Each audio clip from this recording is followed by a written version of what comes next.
સુરત નવી સિવિલ હોસ્પિટલના મેડિકલ કોલેજમાં 30 વર્ષીય હર્ષ પંડ્યા નામના જે છે તે રેસિડેન્ટ તબીબના આપઘાતના મામલે મોટો ખુલાસો સામે આવેલો છે।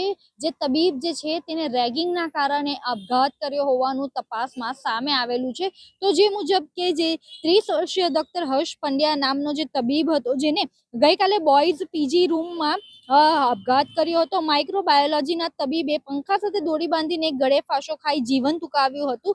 તો આ જે હર્ષ પંડ્યા જે છે, જે મૂળ મોડાસાનો વતની છે અને તે અપરિણિત હતો, તો જેના મોતને લઈને પરિવાર દ્વારા રેગિંગ મુદ્દે શંકા જતા તેઓ દ્વારા પોલીસ તપાસની માંગ કરવામાં આવી હતી, જેને લઈને જે મોડી રાત્રે આરોગ્ય મંત્રી દ્વારા પણ તપાસના આદેશ આપવામાં આવ્યા હતા। જેને લઈને જે છે તે મોડી રાત્રે સુરત નવી સિવિલ હોસ્પિટલમાં જે રેગિંગના કારણે આપઘાત કર્યો હોવાનું પુરવાર થયું હતું। મોડી રાત્રે જે પરિવારજનોએ જે છે એ ચારેય જવાબદારો સામે જે છે તે કાર્યવાહીની માંગ કરી હતી, જેના કારણે મોડી રાત્રે મેરેથોન કમિટીની રચના કરીને બેઠક બોલાવવામાં આવી હતી।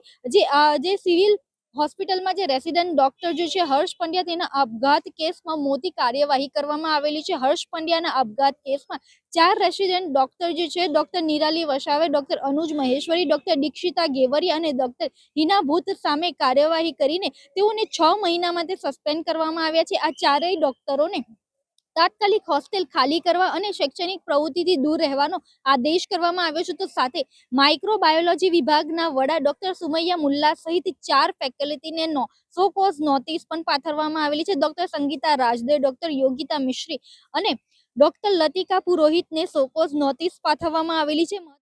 એટલે વિદ્યાર્થીઓ જે મૌખિક જે વાતચીત કરી એમાં એમનું કહેવું હતું કે 1 કલાક સુધી અમને શું કાર્યો કરવા અને ન કરવા તે અંગે અમને કડક શબ્દોમાં અને જે વર્બલ એબ્યુઝ જે એમની ભાષામાં એમણે કહ્યું એ પ્રમાણે 1 કલાક સુધી અમને રોકી એક રૂમમાં, જ્યારે ફેકલ્ટી ઓફિસ છોડી દે એ ઓફિસ અવર્સ બાદ એમને બોલાવી અને આ પ્રમાણેનું કાર્ય કરવામાં આવતું હતું। એ અંગેની ફરિયાદ એમણે આપેલ। રિપોર્ટમાં કયા 3 બાબતો ઉલ્લેખ કરી છે રાજ્ય સરકારને મોકલી છે જેના કારણે રેગિંગ નક્કી થઈ? મુખ્ય બાબતો એમના જે ફર્સ્ટ યરના જે કમ્પ્લેન જે છે, જેમાં તમામના લેખિતમાં નિવેદન લેવામાં આવે, જેના આધારે તમામ second year, third year faculty તમામના નિવેદન લેવામાં આવ્યા હતા। એ તમામ નિવેદનો ધ્યાનમાં રાખી અને આ પ્રમાણે મૂળ મુદ્દો કે કોઈ જે એનએમસીની ગાઈડલાઇન અને યુજીસીની ગાઈડલાઇન જે છે એના મુજબ રેગિંગની વ્યાખ્યામાં વર્બલ એબ્યુઝ અને હ્યુમિલિએશન આ 2 વસ્તુનો સમાવેશ થાય છે। કોઈ પણ પ્રકારનું ફિઝિકલ એબ્યુઝ કરવામાં આવેલું હોય એવું કોઈ કમ્પ્લેન્ટમાં પણ નથી અને ક્યાંય સિદ્ધ થતું નથી। આ 2 વસ્તુઓ પણ રેગિંગની વ્યાખ્યામાં આવતી હોવાથી તે અંતર્ગત એન્ટી રેગિંગ કમિટીના માન્ય સભ્યો દ્વારા સઘન વિચારણાના બાદ આ પ્રમાણેનો નિર્ણય લેવામાં આવેલ। સાહેબ, આપણા દ્વારા સ્પષ્ટ થયું કે રેગિંગ થયું છે આપણા રિપોર્ટમાં? જે તપાસ કમિટી બનાવવામાં આવી હતી, જેમાં એન્ટી રેગિંગ સ્કોડના સભ્યો જે આપણા સંસ્થાના તમામ ફેકલ્ટી જે છે એ તમામનો સમાવેશ જે છે એમાં કમિટીમાં એમનો સમાવેશ જે થાય એમના દ્વારા સંપૂર્ણ રીતે દરેક વ્યક્તિઓના નિવેદન વન બાય વન એટલે લેવામાં આવ્યા હતા અલગ અલગ રીતે, અને એ નિવેદનના અભ્યાસ બાદ એમને જે રિપોર્ટ આવ્યો એમાં એમના અભિપ્રાય સહિતનો રિપોર્ટ એમણે આપ્યો છે। એટલે સ્પષ્ટ થયું ને સાહેબ કે રેગિંગ થયું છે?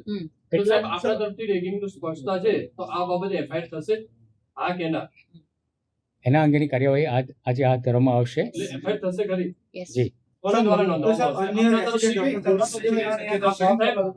આપણા તરફથી સ્પષ્ટ રિપોર્ટમાં થયું છે, તો એફઆઈઆર કોના દ્વારા નોંધવામાં આવશે? સંસ્થા દ્વારા નોંધવામાં આવશે। જો એફઆઈઆર થશે, અમારી ઓલરેડી આ કેસમાં અમારી જે 3 સ્ટેપની કાર્યવાહી છે એ કાલે પતી ગઈ છે। અમારે હવે ફક્ત એફઆઈઆર કરાવવાની બાકી છે। એફઆઈઆર કરાયા પછી પોલીસ એમની કાર્યવાહી કરશે અને એ પોલીસની કાર્યવાહીમાં અમે ઇન્ટરફેર નહીં કરશું। અમારે જે કાર્યવાહી કરવાની હતી, ફર્સ્ટ એન્ટી રેગિંગ સ્ક્વેડે લગભગ 100 લોકોના કાલે નિવેદન લીધા। પહેલા 3 કલાક સ્ક્વેડે લીધા, પછી એન્ટી રેગિંગ કમિટીમાં આવ્યો। એન્ટી રેગિંગ કમિટીની મીટિંગ 2 થી 2.5 કલાક ચાલી। એના પછી એ છેલ્લે કોલેજ કાઉન્સિલ મિટિંગ આવી એને બહાલી મળી. એટલે અમારે જે NMC ના નિયમ પ્રમાણે પહેલું સ્ટેપ છે સસ્પેન્શન, ડીબારિંગ, એના પછી ટર્મિનેશન, એના પછી હંમેશા માટે રિસ્ટ્રિકેશન, એના પછી કાઉન્સિલમાં રિસ્ટ્રિકેશન. આ બધા વેરિયસ સ્ટેપ્સ છે જે વેબસાઇટ ઉપર બી છે કે NMC એ આ 5 સ્ટેજ આપેલી છે. કારણ કે આ કેસમાં ખાલી વર્બલ એબ્યુઝ હતું, એટલે બોલાચાલી અને એટલો ની વાત હતી વર્બલ, તો એટલે આપણે એને સસ્પેન્શન આપ્યું છે. સામે એફઆઈઆર થાય છે તો સિવિલ તંત્ર તરફથી શું કાર્યવાહી થઈ શકે? એફઆઈઆર જ્યારે થતી હોય છે, ઘણી વખત થઈ છે અને ઘણા બધા કારણોસર થઈ છે. ઘણીવાર ડોક્ટર્સ અને પેશન્ટના ઝઘડા થઈ જાય તો એફઆઈઆર થાય. તો દરેક કેસમાં સસ્પેન્શન કરવાનું હોતું નથી. ઇટ ડિપેન્ડ્સ કે જો ડોક્ટરનો વાંક હોય, ડોક્ટરનો વાંક કોલેજ કાઉન્સિલ પ્રૂવ કરે, ડોક્ટરે માની લો કે ચીટિંગ કર્યું હોય, ડોક્ટરે કંઈક ગુનો કર્યો હોય, ડોક્ટરે એ વસ્તુ કરી હોય, તો એ એફઆઈઆરમાં આપણે સસ્પેન્શન સુધી બી જઈએ છીએ. પણ દરેક એફઆઈઆરમાં આપણે સસ્પેન્શન સુધી જતા નથી. તમે સમજો, પણ આમાં સસ્પેન્શન તો ઓલરેડી થઈ ગયું. આમાં આપણે એફઆઈઆર ની બી રાહ નથી જોઈ. આમાં આપણે એફઆઈઆર ની બી રાહ નથી જોઈ. એકલા સાંભળો, અમે તો કહીએ છે ને, એટલે તો એક્શન લઈને બેઠા છે. નહીં, Why we have અમારું taken એક જ action? એવું કેવું છે આપણે આખી રાતમાં બેસીને ટર્મિનલ થતા હોય છે કે એફઆઈઆર થશે તો બી નિર્ણય જે અત્યારે એન્ટી રેગિંગ કમિટીનો છે એ જ માન્ય રહેશે. એફઆઈઆર તો દરેક કેસમાં કરવાની જ હોય છે. એફઆઈઆર કરવાની છે, એફઆઈઆર થશે જ. એફઆઈઆર નથી કરવાની એવું છે જ નહીં. એફઆઈઆર નું નહીં, એફઆઈઆર થયા પછીની પ્રોસેસમાં એફઆઈઆર પછીની પ્રોસેસ અમારી ઓલરેડી પ્રોસેસ પતી ગઈ છે. અમારી કાલ રાત્રે આખા 9-10 કલાક થઈને પ્રોસેસ, આખી રાત જાગીને બધા HOD બેસીને, એન્ટી રેગિંગ કમિટી બેસીને પ્રોસેસ પતી ગઈ છે. પ્રોસેસ પતાયા પછી જ અમે તમારી સમક્ષ છે. અને પ્રોસેસમાં સસ્પેન્શન નીકળી ગયું છે અને 4 ડોક્ટરનું નીકળી ગયું છે અને 4 જે ફેકલ્ટી છે એને શોકોસ નોટિસ છે. એના પછી એ જવાબ આપશે. એના પછી બી જો જરૂર પડશે તો બીજી મીટિંગ બોલાવીશું. એના પછી બી આગળ એક્શન એક્સેલેટ કરવાની હશે તો કરશું. પારુલબેન, સસ્પેન્શન થઈ ગયું, પોલીસ ફરિયાદ થશે, પણ પોલીસ ફરિયાદ બાદ આવા ડોક્ટર સમાજમાં આવશે, સમાજ માટે કેટલા હારા કહેવાય. તો એના માટે આવો તો જ્યારે આવા સસ્પેન્શન તબીબ પર ગુના દાખલ થાય છે તો એની મેડિકલ નું ભણવાનું પૂરું કરી સર્ટિફિકેટ લઈ શકશે ખરા? 6 મંથ્સનું સસ્પેન્શન થશે. એફઆઈઆર થયા પછીની વાત છે. એફઆઈઆર પછી બી એવું ગાઈડલાઇન્સ નથી કે તમે એન્ટી રેગિંગ કમિટીનું ડિસિઝન બદલી શકો. એટલે એફઆઈઆર એની રીતે કામ કરશે અને એન્ટી રેગિંગ કમિટીનું જે ડિસિઝન આવ્યું છે એ એની એ રીતે 6 મહિના પછી પોલીસ ફરિયાદ થઈ ગઈ, વર્ષ પછી એ લોકો પાછા અભ્યાસ કરવા 6 આવશે. મહિના પછી એ અભ્યાસ કરવા આવી શકે. પછી રેગિંગ કરશે તો ટર્મિનેશન થશે. તો એફઆઈઆર એક છોકરાનો જીવ ગયો છે, એક છોકરાનો જીવ ગયો છે, નવી સિવિલ, સુરત નવી સિવિલ, બીજા છોકરાનો જીવ જાય પછી ટર્મિનેટ એન્ટી કરશે. રેગિંગ સાંભળો સાહેબ, એન્ટી રેગિંગ કમિટી એક કમિટી નથી. એમાં ઘણા બધા HODs હતા, મામલતદાર શ્રી હતા, પોસ્ટ પોલીસ ઇન્સ્પેક્ટર હતા. કાલે રાત્રે લગભગ 3 કલાક આ જ ચર્ચા ચાલી કે આ સ્ટુડન્ટને વર્બલ એબ્યુઝ અને ડિસેન્સી બ્રેક કરવામાં, જેમાં એને ફિઝિકલ એબ્યુઝ નથી કર્યું, જેના એ એની પરિભાષામાં આવતું નથી.